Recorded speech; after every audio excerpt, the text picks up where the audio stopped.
বলছেন যতদিন না সমাধান হয় ততদিন 26,000 শিক্ষকরা বেতন পাবেন, শিক্ষক শিক্ষিকা। এটা লিগ্যাল এক্সপার্টরাই বলতে পারবেন সুপ্রিম কোর্টের জাজমেন্টের পরে এটা করা যায় কিনা।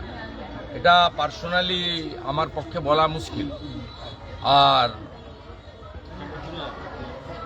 আমি আবারও বলি, সমস্যার সমাধান রিভিউ পিটিশনের তো হিয়ারিং হবে, সেখানে যদি যোগ্য তালিকাটা ফেলে দেন তাহলে একটা বড় অংশের, কেউ 19,000 বলছে, কেউ 18,000 বলছে, যাই হোক একটা বড় অংশের যোগ্য শিক্ষক শিক্ষিকা শিক্ষাকর্মীর চাকরি বেঁচে যায়।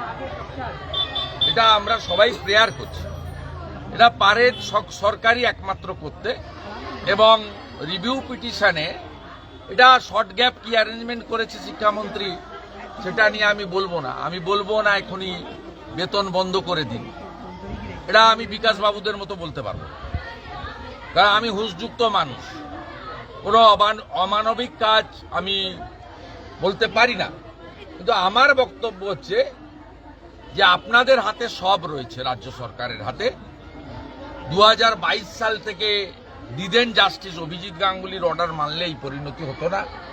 সুপ্রিম কোর্ট আগের চিফ জাস্টিস মাননীয় চন্দ্রচূড়জি, বর্তমান চিফ জাস্টিস মিস্টার সঞ্জীব খান্নাজি 16 বার আপনাদের সুযোগ দিয়েছে সেগ্রিগেট করার জন্য যোগ্য অযোগ্য। আপনারা যদি এই কাজটা করতেন তাহলে এই চোখের জল দেখতে হতো। নবান্ন অভিযান 21শে এপ্রিল কি হচ্ছে? নবান্ন অভিযান 21শে এপ্রিল কি হচ্ছে? না, এটা তো বিজেপির প্রোগ্রাম নয়। বিভিন্ন চাকুরি প্রার্থী অর্গানাইজেশন এবং বঞ্চিতরা, আইসিডিএস, আশা, কন্ট্রাকচুয়াল, ওয়েটিংয়ে থাকা লোক এবং বর্তমানে যারা যোগ্য চাকরি হারা হয়েছেন তাদের একটা অংশ প্রেস কনফারেন্স করে বলেছেন, ওরা মিটও করেছিল আমার সঙ্গে। তারা সিদ্ধান্ত নিয়েছেন যে 15ই এপ্রিলের মধ্যে রাজ্য সরকার সদর্থক কিছু ঘোষণা না করলে তারা 21 তারিখ করবে।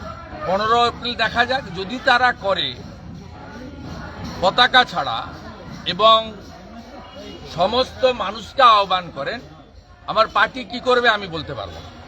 কিন্তু ব্যক্তি হিসাবে আমি আমার শুভানুধ্যায়ীদের নিয়ে, তারা যদি পতাকা ছাড়া এবং আমাদেরকে অ্যালাউ করেন, হ্যাঁ আমরা তো এমএলএ, একটা রাজনৈতিক ছাপ রয়েছে, একটা পার্টির সক্রিয় মেম্বার, তাহলে করবো। এটা 15 তারিখের পরে বলতে পারবো।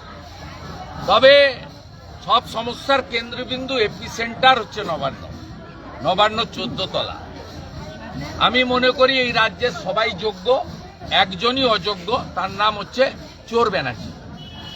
তাকে যদি সরানোর আন্দোলন হয়, সে আন্দোলনে আমি সামনে থাকতেও রাজি আছি। কোনো মুখ্যমন্ত্রীর আশ্বাসের পর শিক্ষামন্ত্রীর মুখ্যমন্ত্রী চাকরি হারানো শিক্ষামন্ত্রী মুখ্যমন্ত্রী বসতে চাইছেন। যারা বসতে চাইছেন, তারা যারা সমস্যা করেছে তাদের কাছে বসতে চাইছেন।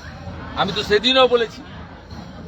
আমি একটা জিনিস বুঝতে পারছি না, এটা অভয়াকাণ্ডতেও কার্যত আন্দোলনটা সাস্টেন করে, এটা আমার কথা নয়, বাবা মার কথা। প্রথমত রাজ্যের প্রধান বিরোধী দলকে আপনারা সরিয়ে রেখেছিলেন, অভিজিৎ গাঙ্গুলি, অগ্নিমিত্রা পাল এদের অপমান করেছিলেন। আপনারা বারবার বলেছেন ঢুকতে দিব না। আবার এই আন্দোলনে আপনারা আচার্য সদনে বসছেন, অন্য জায়গায় যাচ্ছেন, করছেন। অনেকগুলো দাবি আছে।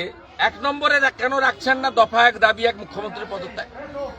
এই দাবিটা কেন করছেন না আমি জানতে চাইছি।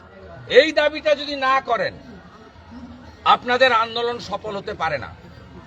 কারণ আমি এই রাজ্যের শাসক দলের সঙ্গে ছিলাম, আমি খুব কাছ থেকে এই মুখ্যমন্ত্রীকে 9 বছর দেখেছি। গোটা রাজ্যে কি ব্যুরোক্রেসি, কি পলিটিক্যাল, কি এমএলএ, ল মেকার, এমপি, মন্ত্রী, all are lamp post. Only one single post, that is chief minister post.